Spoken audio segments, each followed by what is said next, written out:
That's right, my friends, it is back, because what better to do than before we get to a premium live event than go through all the news and rumours that people are talking about and let I, Simon Miller, try to give you a yay or nay. I mean, there is better people to do this, but just stuck with me. So every piece of speculation will be ran through, and I have come up with my pay-per-view prediction meter, and it just means we're going to give them a ranking out of 10. 1 means it ain't happening, and 10 means I'm going to bet my hair on it. Let's go. So our first one is a chat that's been going on since early January, because who popped back up on Raw? Was none other than The Rock. So of course the next thing after this was, oh my gosh, Dwayne Johnson's going to be in the Rumble. And look, there was a little bit of smoke and fire here, because apparently one of the years pitched to Mr. Johnson last year was, hey Dwayne, why don't you come back for WrestleMania 39 and you could be the surprise entrant in the Rumble, you'll come out at number 30, you'll win the thing, and then you will take on Roman Reigns. So it does mean that maybe we are going to do this in 2024, but when I search my brain, which admittedly isn't very big, I don't think you can do the surprise comeback twice, because you've already got that pop, and really, if you're going to put The Rock in the Royal Rumble, maybe you should tell everybody, because a load of people are going to tune in. If we are to believe the news cycle too, Rocky is down to do WrestleMania 40, but at the moment, he hasn't signed on the dotted line. Now that could obviously change in 32 milliseconds, because all it takes is this, but as of right now, we just don't know. This one is actually quite hard to decipher, because I can both see it happening and not happening, and therefore we're going to go bang in the middle, and I'm going to give it a 5 out of 10. Because of course if you do this, you're going to get some major headlines, but there will be a little bit of backlash too. I mean, just go on the internet right now, people are terrified that Cody may not be able to finish his story, but it is making for quite an exciting roller coaster. I enjoy WrestleMania season. I don't think it's totally impossible though, which does lead us to one of his best friends, John Cena. Now, he has been doing the media rounds this week, including Logan Paul's podcast, so now everyone has decided, oh, he's only doing this to be back in the public eye when it comes to sports entertainment, because he too is going to be in the Rumble. I swear, people get way too carried away, although I don't know, but if we do get John Cena and The Rock in this year's Royal Rumble, well, the world is going to stop. Here is the deal though, if John Cena does want to be part of WrestleMania 40, which does make sense because it just had the big 4-0 on the end, I don't think he and everybody else has to pop up in the Rumble. You still have 2 months of build after this, so why don't you save him for a Raw, or why don't you save him for a SmackDown? There's also the fact that Mania is so stacked, I don't know where you fit him in, and John is going to have to win, because his win-loss record recently has been terrible. He ain't challenging for no AEW World title. So I think there is a huge possibility that Cena could be at Mania, even if it's to come out and wave at people. When it comes to the Rumble, I'm giving it a 3 out of 10. I'll be totally wrong with this one now, but ironically, I just can't see it.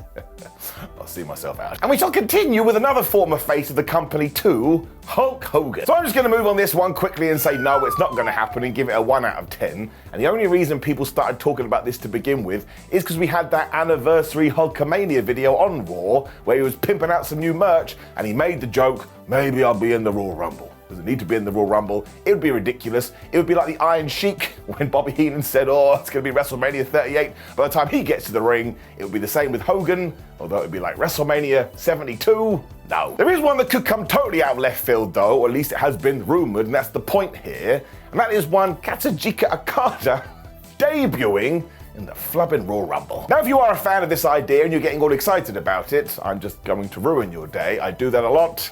It ain't happening. This is mostly because the Royal Rumble is indeed on the 27th of January 2024, but when it comes to Okada's contract, that's up on the 31st of January, which is a few days later, but also, he's already agreed to a bunch of dates in February, so these two things don't mesh. He's also such an honourable and loyal dude, I don't think he's going to leave New Japan by stabbing them in the back. So yeah, if you're going to see him anywhere, it'll be like March time. And also, we don't know if it's going to be WWE. It could be AEW. That would be huge, don't get me wrong, and because you've got 50,000 people in that arena, loads of individuals would know who he was. I'm going to give this a 2 out of 10.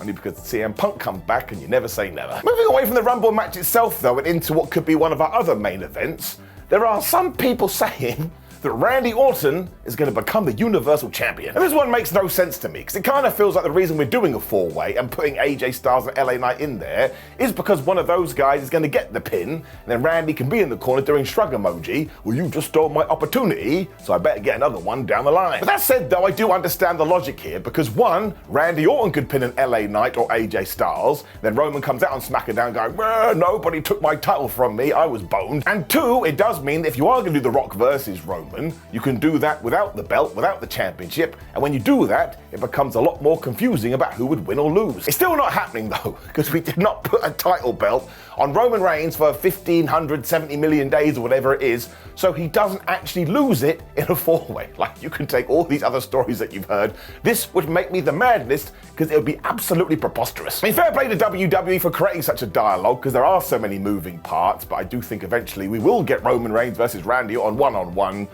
when it comes to this idea, ironically with the number I just said, 1 out of 10. And I think it's exactly the same for MJF being in the Royal Rumble. Now, I thought this rumor had died down recently, but it all of a sudden sprang back onto life on social media just because some random account said, oh, it's definitely happening, and I couldn't even find whoever put this, but my word, was everyone talking about it. And look, this would be a huge surprise, and it would be unprecedented in the sense we've never had somebody of this magnitude from AEW debuting in the Royal Rumble.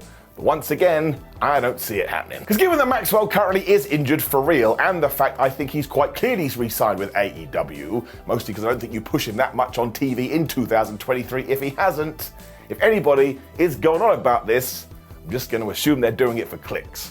Which means I've done it too, damn it. I do understand everybody would love to see this, because when somebody does ship, it does make you feel warm and fuzzy in your tum-tum. But look, MJF has loads more he can do in All Elite Wrestling. Let's put it to one side. 0 out of 10. Did I just say 1 out of 10? Well, it's gone down to 0. I suppose you could say that another rumor is that Cody Rhodes or CM Punk is going to win the Rumble, or that's more of an educated guess. But there is somebody else that all of a sudden is running through the field and becoming an unexpected favorite. Gunther. Now, this is mostly off the back of what happened on Raw, where he did confront Seth Rollins. And look, the man has so much momentum right now, you could totally do it. And that would put CM Punk and Cody Rhodes in a very interesting position, so maybe you would want to tune in to find out. I have convinced myself that it is going to be either Cody or CM Punk though, so I'm going to give this one a 6 out of 10. If you did allow the Ring General to get the victory, holy crap would he be a made man and the brand new end-of-level boss, because I presume he would be the Intercontinental Champion still, and the Royal Rumble victor. Man, that is an amazing position to be in. If you did put a gun to my head though, I would say no, which brings us to a truly crazy one. Jake Paul in the Royal Rumble. Now, whoever decided to hint at this one, I don't think has got it right at all. So when it comes to the Rumble match itself, I'm giving it a 0 out of 10. But in terms of appearing on the show itself, well, it goes up to an amazing 7. And that's because Brother Logan is indeed taking on Kevin Owens, and I don't think that Logan is actually going to lose the US Championship. So if you want to come up with an idea where KO can save face, or Jake Paul could interfere, cost him the match, actually, that's quite a good idea. I don't think that Jake Paul then needs to be a regular on WWE TV. I mean, Logan can explain all this. It makes perfect sense. So if WWE isn't going to do this, maybe you want to make some phone calls. I think it would be quite enjoyable. Shifting over to the women's side of things as well, I actually think there's some proper home runs. So I've now totally decided it is the best time to debut Jade Cargill, because there is going to be 29 other people in this thing, so she can throw out like 8 of them, come across like a monster, where somebody like Bianca Belair eliminates her, and look at that, lickety split, we got a WrestleMania match. So 8 out of 10, I'm going to give that.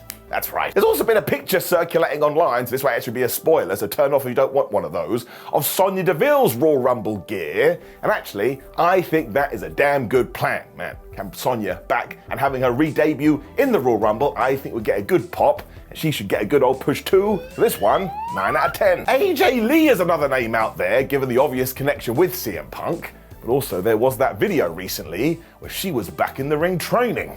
It is another one I'm totally torn on though, because I would love to see her back in WWE because she was so good back in the day. But it just feels so far-fetched. I'll give it a 6 out of 10. Well, that's mostly me hoping I can manifest it into existence. The pop would be huge. In terms of one that you can bank on though, it is the return of Naomi. Obviously, she has been Trinity in TNA, and if you have been watching their TV, she has most definitely said goodbye to the audience. And once again, there's a bunch of speculation about this. So she can return in the Royal Rumble. And once again, she can throw a couple of people out, and then somebody throws her out, and she's ready for WrestleMania. Plus, there's so many old stories you could go back to. So, you know, we've got to do at least one like this. 10 out of 10. Andrade also falls into this category because it also sounds like he has re-signed with WWE. I mean, he's most definitely left AEW. He did a old social media post. So once again, I'm just on a roll right now. It's another 10 out of 10. So now if Naomi and Andrade aren't in this thing, I'm gonna look like a goober. It does bring us to one of our last rumors, and it could be the biggest of all. None other than Sasha Banks. Currently known as Mercedes Moné, people actually argue about this every single day because some individuals are desperate for her to go back to WWE and others want her to go to AEW. My vantage point is she has been out injured for months and months and months, so just having her back in any wrestling company is fabu. The real talking point from the usual faces is that she is heading to All Elite Wrestling, but again, with the Punk situation, you never say never. There's only one smart answer to give here. It's 5 out of 10, bang in the middle. You do have an amazing story with Bayley though, because of course if Damage Control do turn on her and she needs a friend, well, she should go out there and find her bestest buddy. We shall finish with the potential winners as well, although this more comes down to odds, but hey, it still ties in, so why not? Bayley is the current women's favourite, and that would be cool because it sets up a match between her and Io Sky at WrestleMania, and Bayley has never really got her WrestleMania moment, so she totally deserves it. Whereas CM Punk is the favourite for the men's. Let's face it, ever since he has come back in the company, we have been all teased between him and Seth Rollins, so you may as well do it. Sometimes obvious is best. So I'm going to go a 9 out of 10 and 9 out of 10 for both of these because I think the WWE must have it in their mind which direction they want to go in, so the winners are probably already pre-planned, but mostly just take all of this and get excited and enjoy it because on paper, this could be the best Royal Rumble of all time. I ain't even kidding. Also, of course, more importantly than all of this, make sure you go into the comments below and let me know what do you think about all these rumours. Make sure you give it your own rating. And who the hell do you think you're going to win the thing? I mean, it could be anyone. Also, click the video on the screen, which is how I would personally book the Royal Rumble, so you can watch me be a massive geek. Like the video, share the video, and subscribe. And given that I am recording this a couple of days before the Rumble, make sure you get in the right state of mind. That's the point of wrestling. Goodbye.